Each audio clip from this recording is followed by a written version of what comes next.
Good morning friends. बहुत दिनों के बाद मिलते हैं।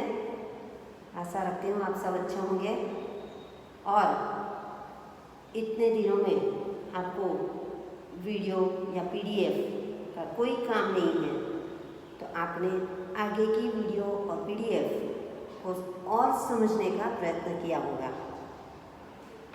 आज से हमारा फिर से वीडियो और पीडीएफ का काम शुरू हो रहा है जो आपको तैयार रहना है। आज हम लेसन नंबर 4 के अंदर व्याकरण में विराम चिन्ह जो आप छठी कक्षा में पढ़ गए हो। छठी कक्षा में हमारा एक एक विराम चिन्ह को समझाया गया था।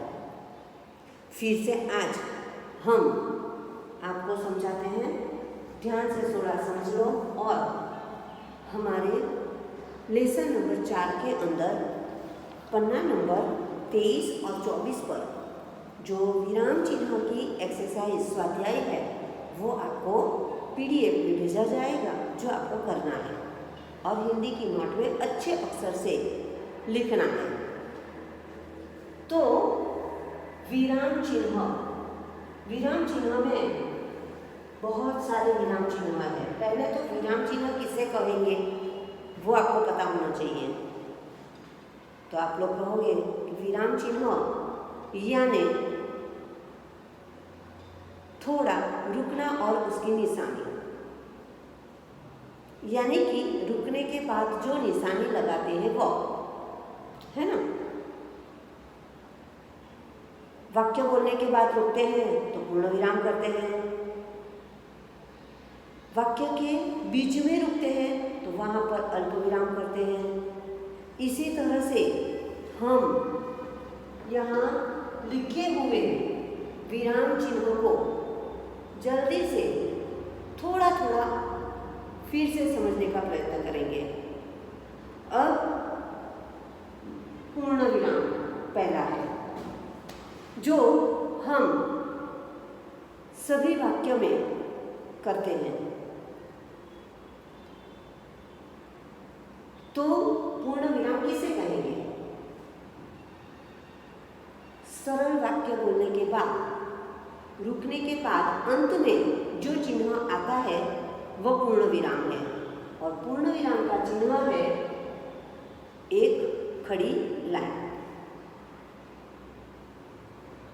अब उसके बाद है अल्प विराम। अल्प यानी थोड़ा, विराम यानी रुकना, थोड़ा रुकना। उसका चिन्ह है, निशानी है थोड़ी सी नीचे लिटी, जिन्हें आप अंग्रेजी में कॉमा कहते हैं। अब अल्प विराम कहाँ कहाँ रखा जाता है? तो एक ही तरह के नाम होते हैं। जैसे कि फल के नाम तो सभी फल के नाम, पशुओं के नाम, पक्षियों के नाम, मनुष्य के नाम, देश के नाम, नदियों के नाम, इस तरह से एक जैसे जहाँ पर नाम आते हैं तो उन नामों के बीच इस तरह का अल्प विराम किया जाता है। दूसरा, जहाँ पर हम कुछ कहते हैं, बोलते हैं, इसने ये कहा, इसने पूछा, यह बोला, बोली, तो वो लिखने के बाद, बोलने के बाद थोड़ा रुक जाते हैं तो वहां पर भी अल्प विराम किया जाता है। तो थोड़ा सा रुकने के लिए जहां हम ये अल्प विराम का चिन्ह उपयोग में लेते हैं। ये सभी विराम चिन्ह आपको बोलने में, लिखने में, पढ़ने में सही तरह से उपयोग करना होगा। जो आप सही तरह से उपयोग करके बोलोगे, लिखोगे, पढ़ोगे तो सामने वाले को तुरंत पता चल जाता है कि यह क्या कहना चाहते हैं, पूछना चाहते हैं, बोलना चाहते हैं। लिखा होता है तो लिखने में भी इस तरह का विराम चिन्ह का प्रयोग करने से पढ़ने वाला अच्छी तरह से पढ़ लेते हैं। तो आपको ये समझना बहुत जरूरी है। अब है आगे प्रश्नार्थ चिन्ह यानी कि प्रश्नवाचक। किसी को कुछ पूछा जाता है, पूछने के लिए हम प्रश्नवाचक चिन्ह का उपयोग करते हैं। बोलते समय भी आपका उच्चार इसी तरह से होना चाहिए जो सामने वाले को पता चले कि मुझे कुछ पूछ रहे हैं। जैसे कि मैं आपसे पूछूं, आपका नाम क्या है? तो इस तरह से पूछने से आपको पता चलता है कि वो मेरा नाम पूछ रहे हैं। तो आप अपना नाम बताओगे, आपका नाम क्या है? ये बोलने की रीत नहीं है। तो बोलते समय भी जिस चिन्ह का प्रयोग करना है या किया हुआ है उसका सही प्रयोग हमें बोलने में, उच्चार में लेना होता है। आगे है विस्मयादि बोधक। विस्मयादि बोधक को आश्चर्य चिन्ह भी कहते हैं। जिस शब्द से आश्चर्य का भाव आए, विस्मय लगे, वह शब्द आश्चर्य यानी कि उस शब्द के पास आश्चर्य चिन्ह लगाया जाता है। जैसे कि आह, वाह, अरे क्या बात है। तो इस तरह के आश्चर्यदायक जो शब्द होते हैं वहाँ हमें आश्चर्य का चिन्ह, आश्चर्य चिन्ह लगाना होता है। आगे है योजक। योजक यानी समान शब्द जिन्हें कहते हैं जो साथ में बोले जाते हैं। जैसे देखें तो माता पिता, लिखना पढ़ना, ऊपर नीचे, सुख दुख, आगे पीछे, जो साथ में ही बोला जाता है। आगे चलो, पीछे चलो, हम ऐसे नहीं चलते, बोलते हैं। हम क्या कहेंगे? आगे पीछे चलो।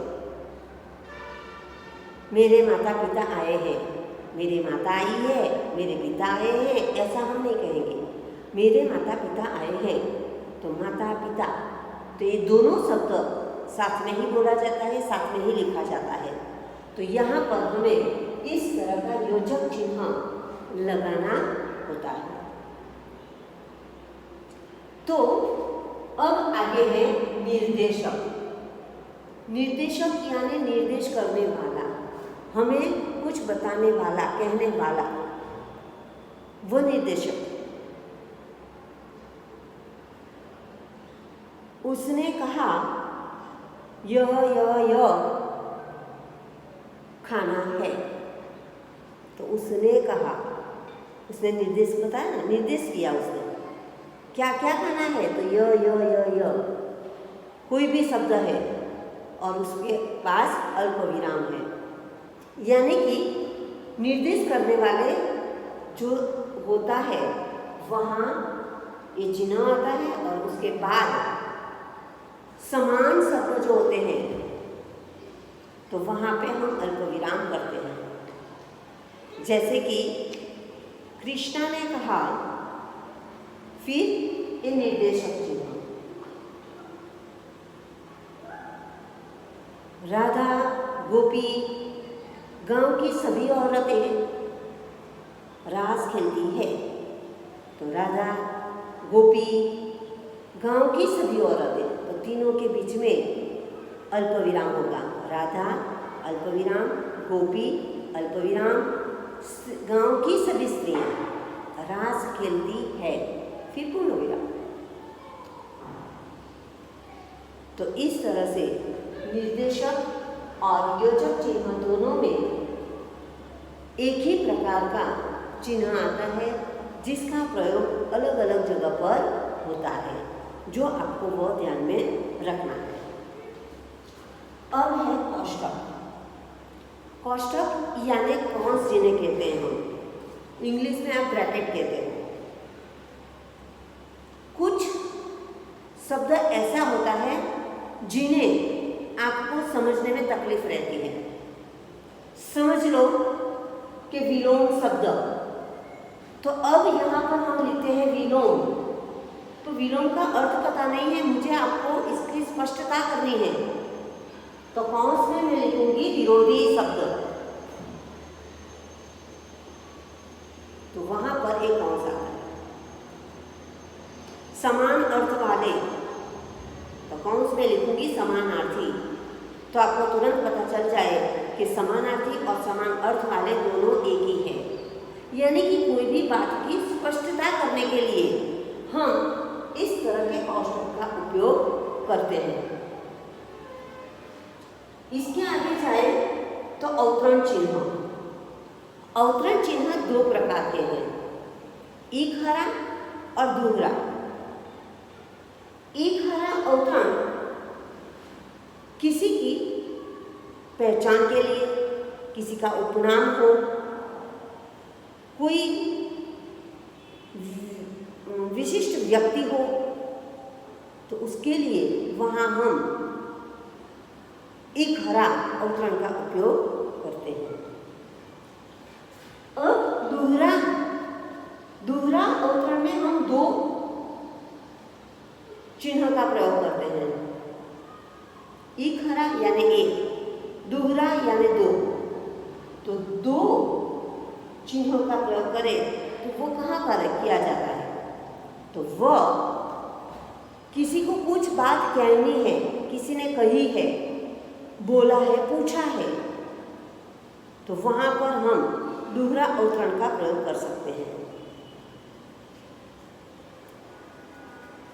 गांधी जी ने कहा, तो कहा इतना कहकर हम रुक जाते हैं, यानी कि वहां पर अल्प विराम आए और फिर क्या कहा है, वो जो कुछ कहा है वो अवतरण, दुहरा अवतरण में हम लिखेंगे। समझ में आई बात? इसी तरह से किसी ने भी कुछ भी कहा हो तो उसको कहा, पूछा, लिखा, तो वो लिखने, बोलने, कहने के बाद रुक जाते हैं, यानी कि अल्प विराम करते हैं और फिर हम वहाँ दुहरा अवतरण में उसका वह वाक्य जो है वह बोलते, लिखते, पढ़ते हैं। समझ गए आप? तो यह थी हमारे विराम चिन्ह की थोड़ी सी पहचान। अब आपके पाठ्य पुस्तक में लेसन नंबर 4 के पन्ना नंबर 23 और 24 पर यही विराम चिन्हों की कुछ एक्सरसाइज है जो आपको समझकर खत्म करनी होगी। तो आगे अगली वीडियो में हम दूसरा व्याकरण का भाग देखेंगे और आपकी हिंदी के नोट में अच्छी तरह से यह एक्सरसाइज यानी कि स्वाध्याय आप PDF से देखकर लिख लोगे। Thank you.